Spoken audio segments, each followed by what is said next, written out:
Students, let us solve some numerical problems on cyclotron. So the first problem let us take up, that is a cyclotron with its D's of radius 2 meter has magnetic field of 0.75 Weber per meter square. Calculate maximum energy gained by a proton in electron volt. So here, what is the maximum energy gained by the proton while getting accelerated through the cyclotron? That you are going to calculate. So the formula given is maximum energy gained by the charged particle while going out of the cyclotron, while emerging out of the cyclotron, is given by B square Q square R square divided by 2m. So here B is the strength of applied magnetic field, Q is the charge on the particle, and R is the radius of the D's. So if you substitute that B value 0.75 into Q is the charge of the proton, that is charge of electron itself, both are same, only positive charge on proton. So that 1.6 into 10 raised to its square, and 1.6 into 10 raised to minus 19 its square, and radius square, that is 2 meter, 2 square. So whole divided by 2m, that is mass of the proton 1.67 into 10 raised to minus 27 kg. So if you calculate it, it comes out to be 1.73 into 10 raised to minus 11 joules. Okay, but it is asked to calculate in terms of electron volt. So the conversion can be done by dividing 1.73 into 10 raised to minus 11 divided by 1.6 into 10 raised to minus 19. So that we will get the energy in terms of electron volt. So this comes out to be 108 into 10 raised to 6 electron volt. Okay, so but usually energy is expressed in terms of million electron volt, so that it can be expressed as 108 MeV. 108 MeV. Okay, so let us take up another numerical problem.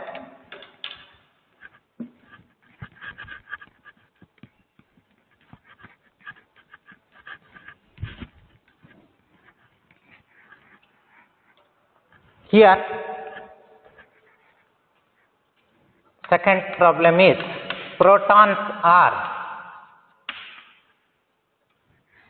accelerated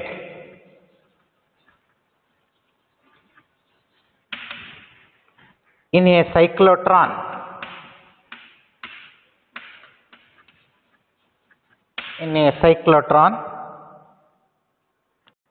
if the magnetic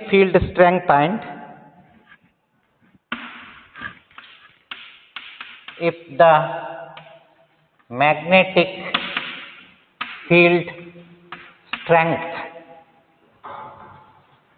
and radius of last semicircle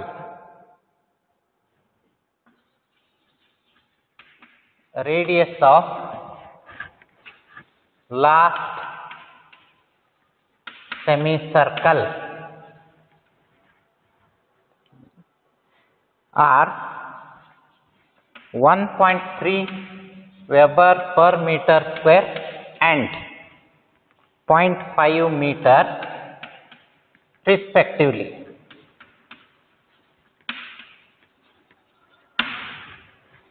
What is the frequency of oscillator?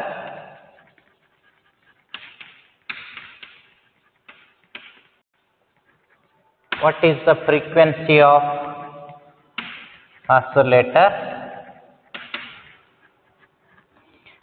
And what is the final energy gained by a proton? And what is the final energy gained by proton beam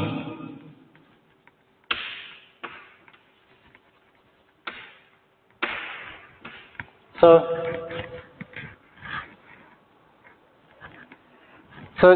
this is the question. Protons are accelerated in a cyclotron if the magnetic field strength and radius of last semicircle. So in general it is given the radius of the Ds, that is 0.5 meter, and 1.3 Weber per meter square is field strength. Okay, then what is the frequency of oscillator? So we have used the oscillator for supplying the electrical energy. So then what is the frequency of the oscillator used, and what is the final energy gained by the proton? So of course final energy equation is same, that is so this one only, B square Q square R square divided by 2m. So if we substitute, that is B 1.3 and Q value is 1.6 into 10 raised to minus 19 into radius, that is 0.5 meter. This is the numerator square divided by 2 into 1.67 into 10 raised to minus 27. So this comes out to be it is in terms of electron volt, this is 20.28 MeV. 20.28 MeV. This is the energy gained by the proton beam. However, what is the frequency of the oscillator? So that frequency of the oscillator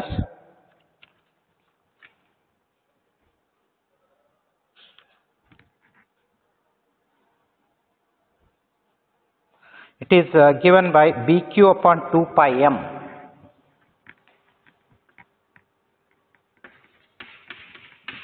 BQ upon 2 pi m.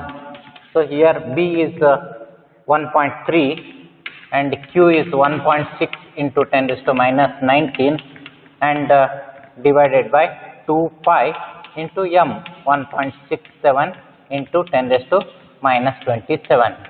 So the frequency comes out to be 19.85 megahertz. 19.85 megahertz. Okay, so this is the frequency obtained. So like this we can solve so many problems, and let us quickly solve one more problem.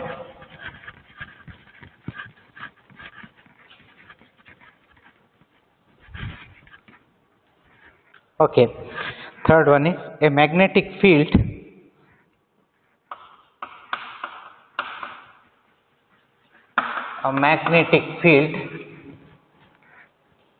in a certain cyclotron,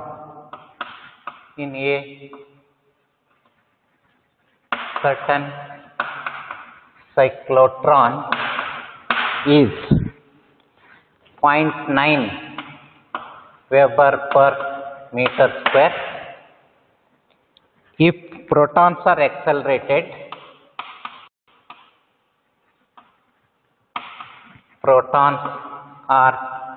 accelerated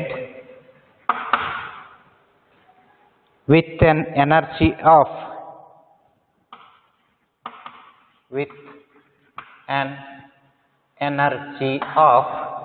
6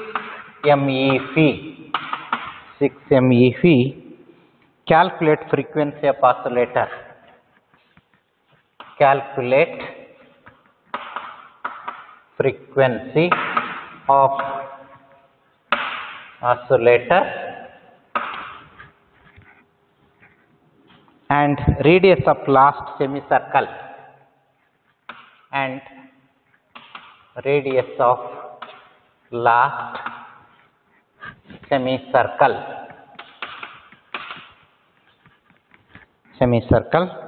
before the proton emerges out. Before the proton emerges out. Okay, so this is the problem we have to solve. So here asked thing is the frequency and the radius of last circle. So same equation we can,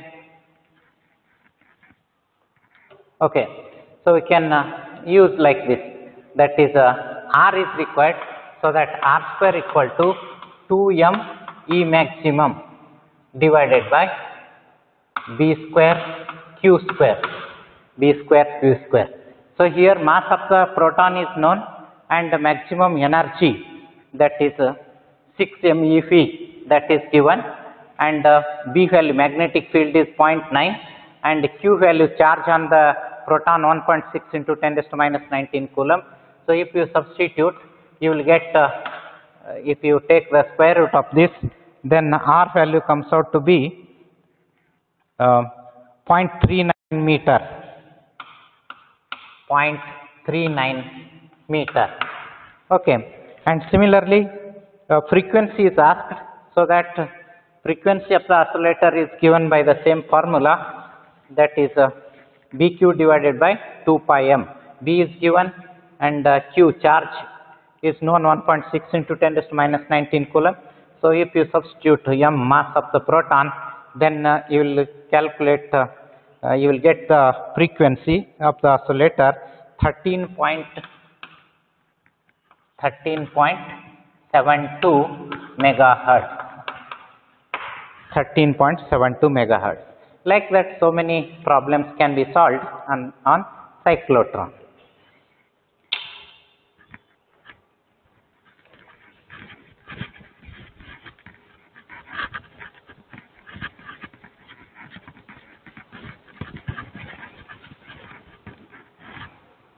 Okay, now switching over to electron synchrotron.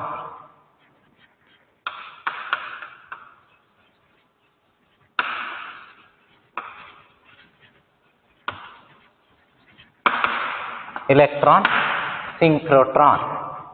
Okay, what exactly this SYN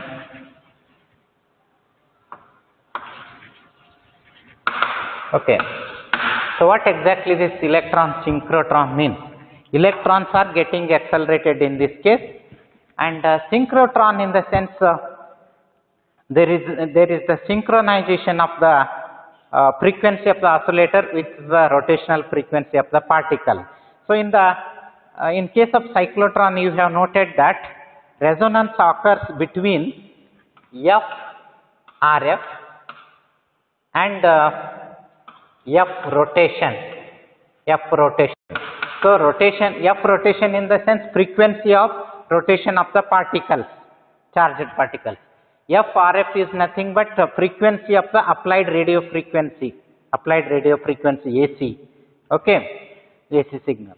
So here in between them, whenever there will be equal, that F RF equal to F rotation of the particle takes place, resonance occurs, and therefore maximum energy is imparted to the particle, and therefore it gets accelerated with the higher efficiency. So this is the resonance condition. But here in case of cyclotron, what happens is when the particle moves, then according to the theory of relativity, its mass changes. If its velocity is higher and higher, it is comparable to the velocity of light, then its mass increases, its mass of the particle increases, and it is given by the formula.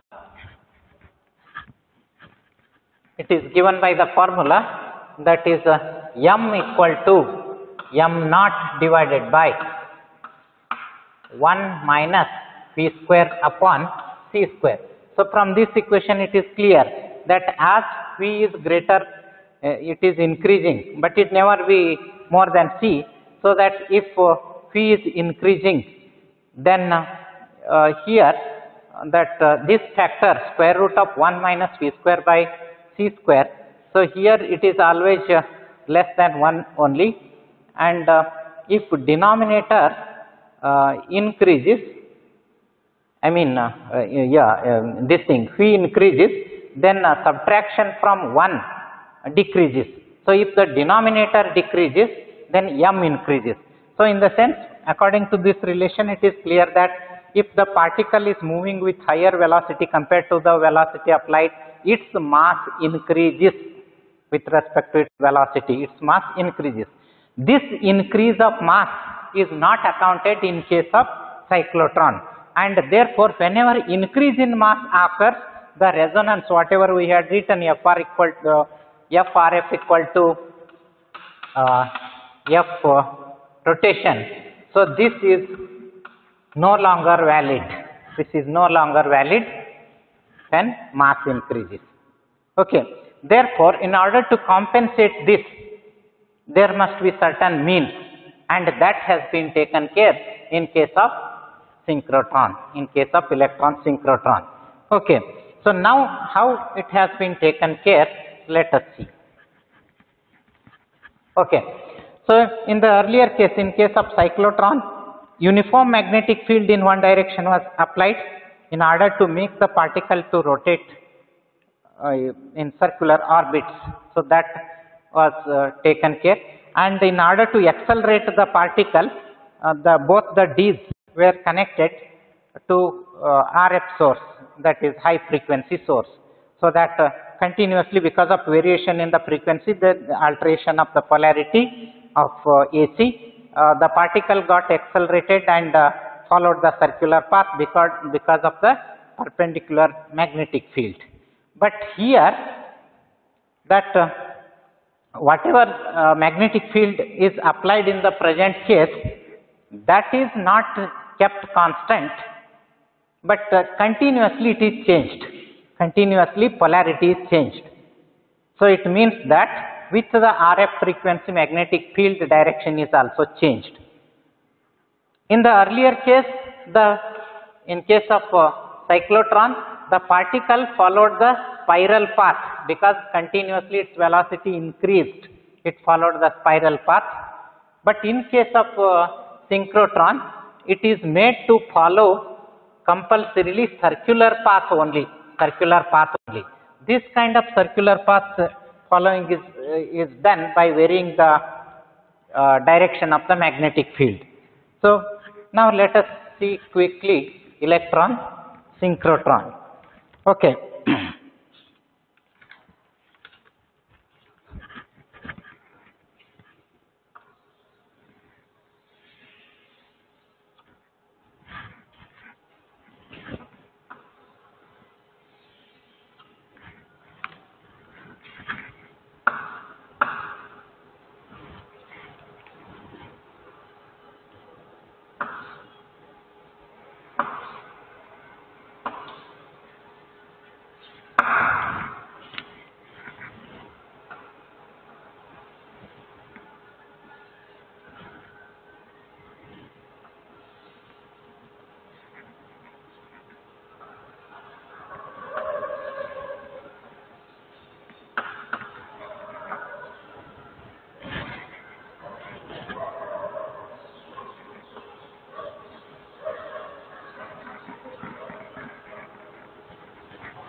These are silver electrodes, and this is a donut tube.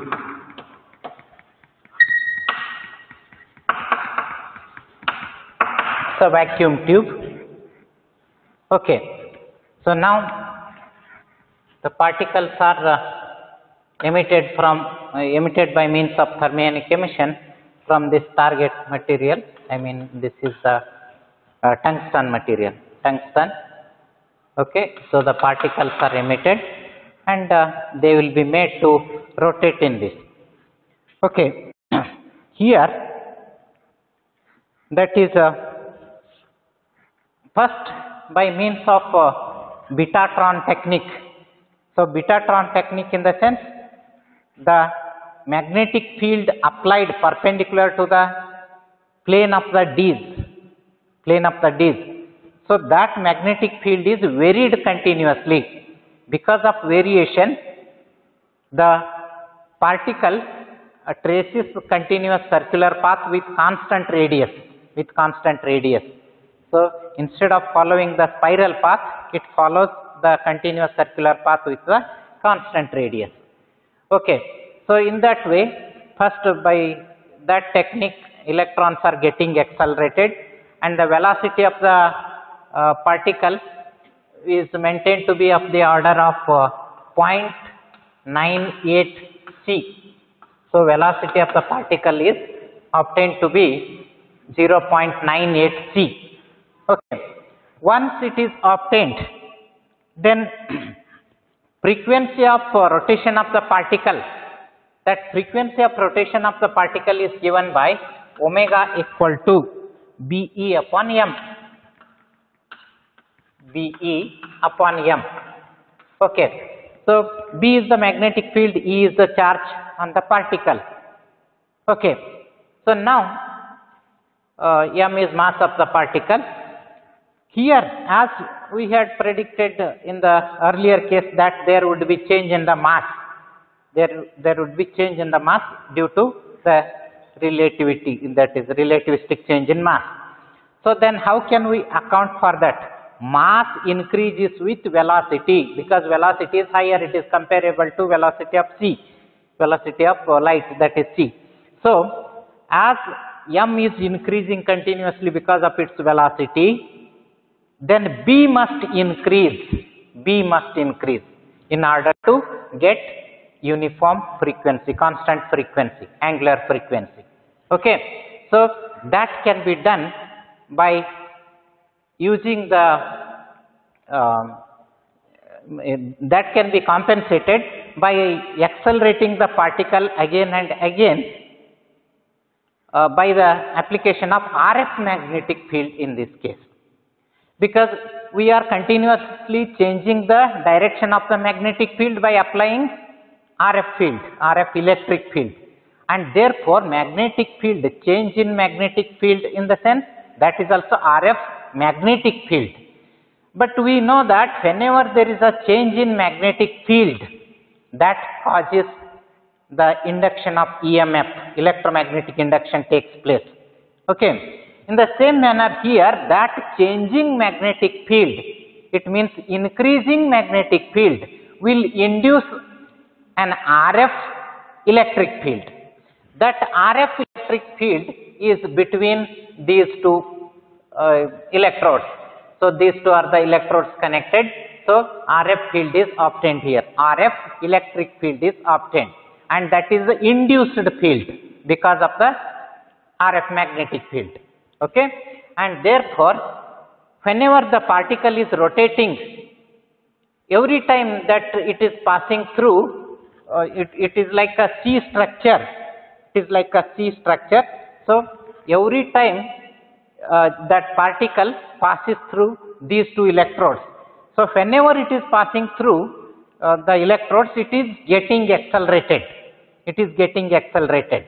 Okay, so that whenever it is getting accelerated continuously, that is of course that change in magnetic field is what I said earlier, change in magnetic field in the sense increase in magnetic field causes electromagnetic induction, and therefore RF electric field is obtained.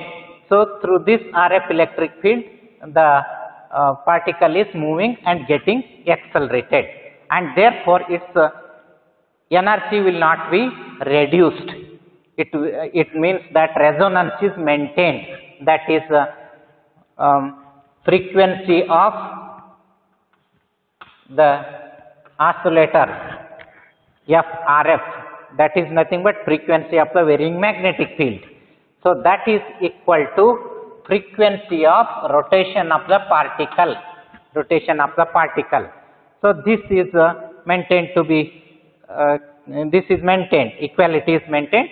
In other words, resonance is maintained, and thus we will get the continuous supply of the particles, and those will be carefully taken out and made to be incident on the target wherever necessary.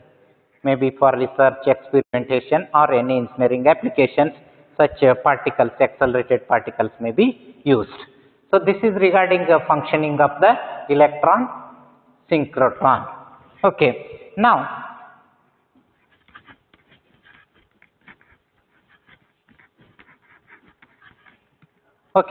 proton synchrotron.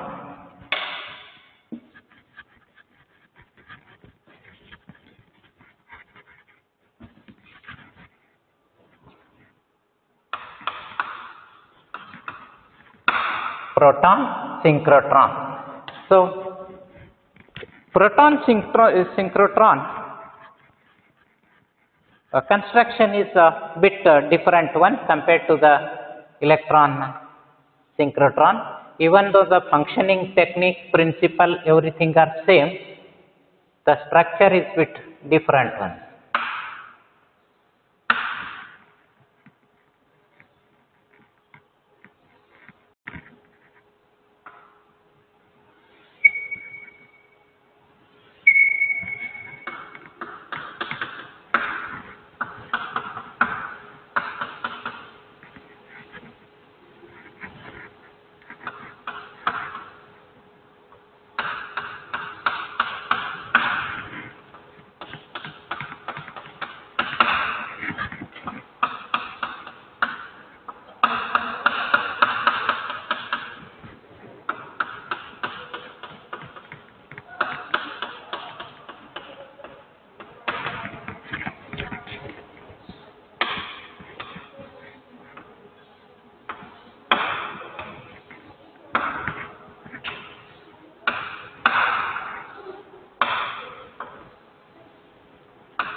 So these are the magnets. These are the magnets to change the direction of the proton beam. And this is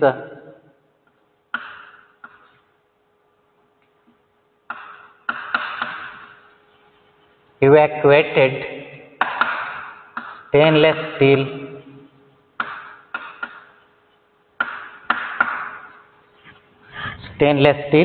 pipes.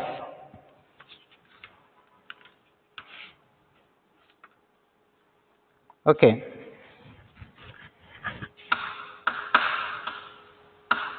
Stainless steel pipes. Okay. And here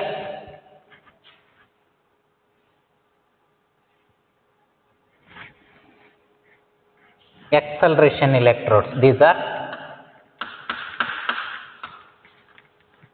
acceleration electrodes. Acceleration electrodes.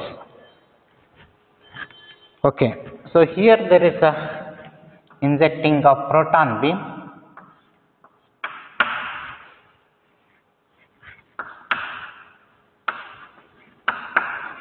Protons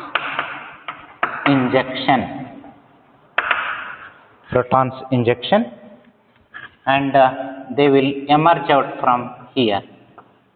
Accelerated beam.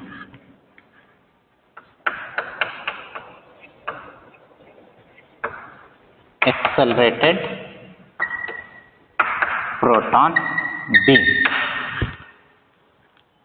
So these are nothing but these are evacuated stainless steel pipes are nothing but they are duff nuts, donuts.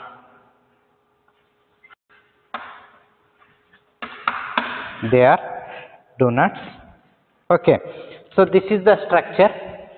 Now the functioning is same as the electron synchrotron.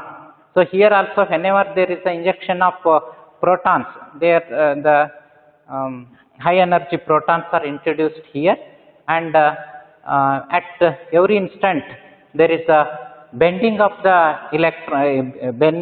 protons.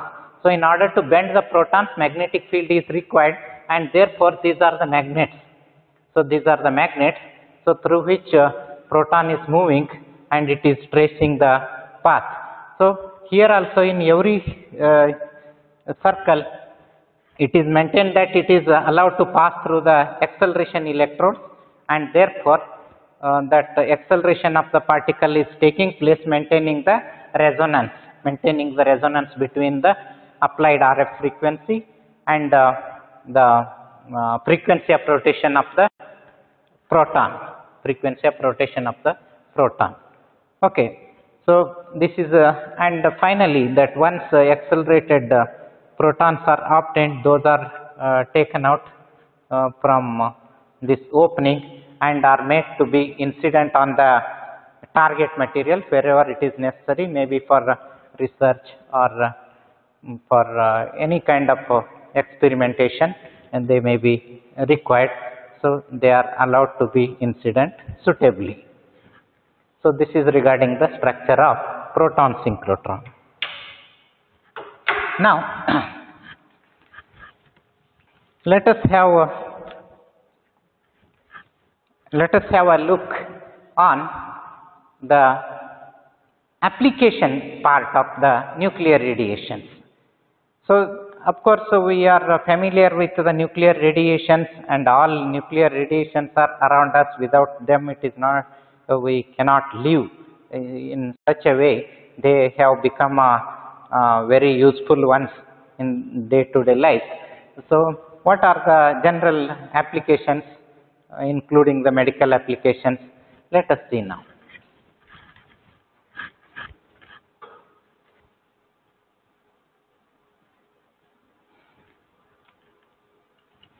Okay, applications of nuclear physics. Applications of nuclear physics have become an integral part of modern life, from the bone scan that detects one cancer to the radioiodine treatment that cures another.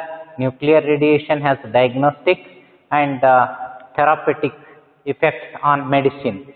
So it means of course in most of the medical applications they are useful. Now let us see here, that is radiation therapy uses cancer treatment, kills the cancer cells or it slows their growth, damaging their DNA. So it means where exactly that cancer part is there, if the body part is exposed to the radiation, then cancer cells can be killed. Okay, for treatment of cancer it is useful. And of course there are two types of radiation therapies. That is one is external beam radiation therapy. However, internal beam radiation therapy is also available. So the first one, it comes from a machine that aims radiation at the cancer cells. Okay, then the machine is large and maybe noisy. It doesn't touch the patient's body, which means it treats a specific part of the body. Okay, so that radiation external beam can be incident. However, internally how it can be treated? It's a treatment where source of radiation is inserted into the body. Source of treatment itself is inserted into the body. The radiation may be radiation source may be in solid form or liquid form. Okay, radiation source may be in solid form or liquid form, that is injected inside the body and then treated. So like this there are two types of radiation therapies. Okay, so you can see here, that is how external radiation focusing is done, and a nuclear medicine treatment, and CT scanning. You are familiar, CT scanning, how the CT scanning machine works, you know. Okay, now here of course it is called Anger camera. So it means it reads the brain brain disorders. Okay, So signals are sent here, gamma radiations are there. So signals are sent, electronic output to computer from image. Okay. So like this, it is also anger. It is used as anger camera to read the brain functionality. I mean, the disorders of the brain can be detected. Okay, so these are the parts, of course. And coming to this one, SPECT, which is called single photon emission computer tomography. Okay, it uses a rotating camera to form an image of the concentration of a radio pharmaceutical compound. Any radio pharmaceutical compound is there. So then this system can be used for the purpose.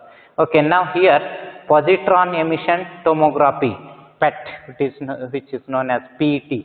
Okay, so here beta plus emitters are used. It means positrons are used. Okay, so here that PET is used extensively for diagnosing brain disorders. So for brain disorders, this can also be used. Okay. In similar way, research applications, there are so many research applications, that is biological research or space research, generally used in life science of high sensitive and direct measurement of biological phenomena, and for visualizing the location of biomolecules radio labeled with a radioisotope. So in space research also it is useful, that is to determine the composition of distant stars or planets.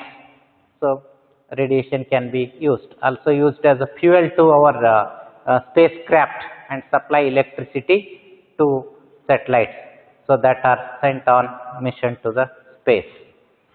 Okay, so in application in agriculture field also most important, that is for plant nutrition. Radioisotopes are very useful in estimating the amount of phosphorus nitrogen available in the soil. So what is the amount of phosphorus nitrogen?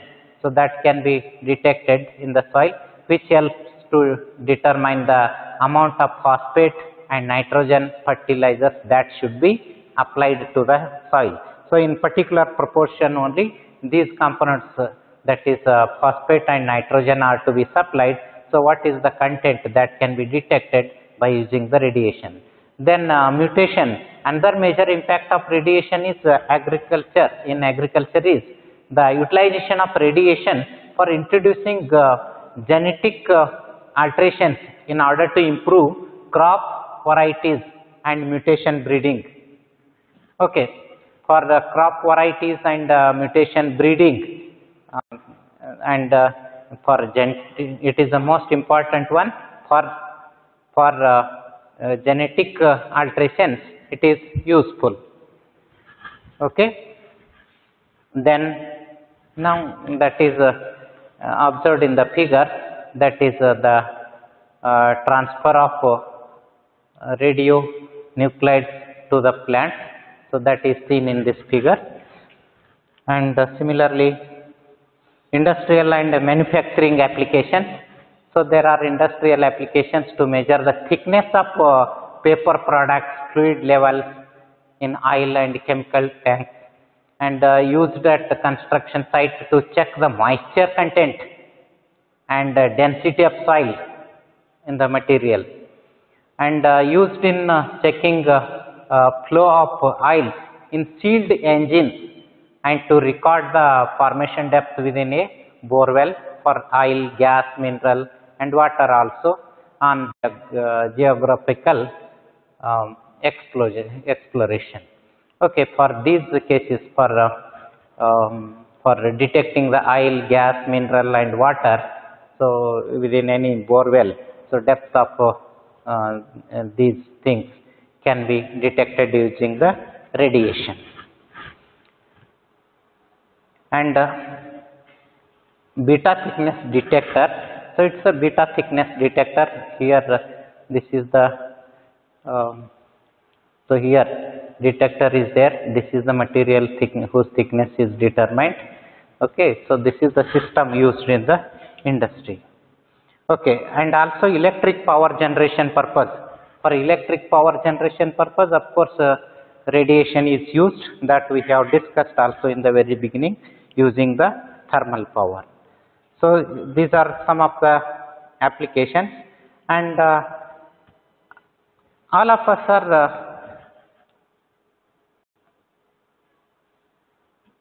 okay. Around us there are there are radiations, that is nuclear radiation. Then what are the cares to be taken? So that let us discuss in short. Okay. So of course, disadvantages of nuclear radiations are also there. We have to take care. Radiation can harm both animals and plants, and of course, you know, because of high energy, they are harmful ones. And exposure to very high levels of radiation, such as being close to an atomic blast, can cause acute health effects such as skin burns and acute radiation syndrome. So like this, explosion is also possible. Then effects of ionizing radiation. Effect of ionizing radiation. So plants are not much affected by low dose radiation. The higher the dose of radiation that the plant is exposed to, the more of its cells are destroyed, and the plant becomes sick and stunted. Okay, so it means because of the radiation, high energy radiation, it is we can destroy some plants, and therefore care must be taken in order to protect the plants in the environment. Okay, radioactive waste produced by different sources. So these are the radioactive waste. That battery is something that is 5%, 80% because of the factories, nuclear power plants, etc., and 11% due to the nuclear reactions occurring here in the nature.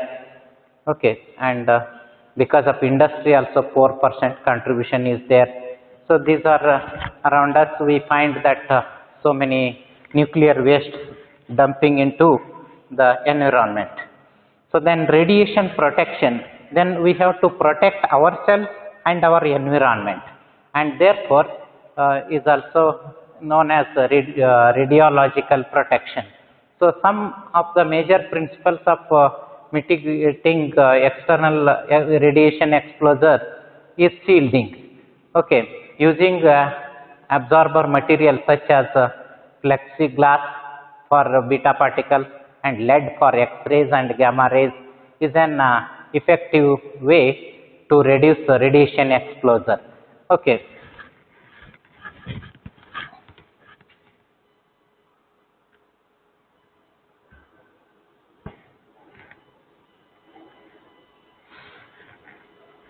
Okay, so we have to, in general, we must take care that protection from the nuclear radiation is must, and in addition to that, environment should not be polluted, and in the environment, that if that nuclear radiations are to be present, then precautionary measures and also the radiation protection measures are to be taken care, so that we can save the environment and save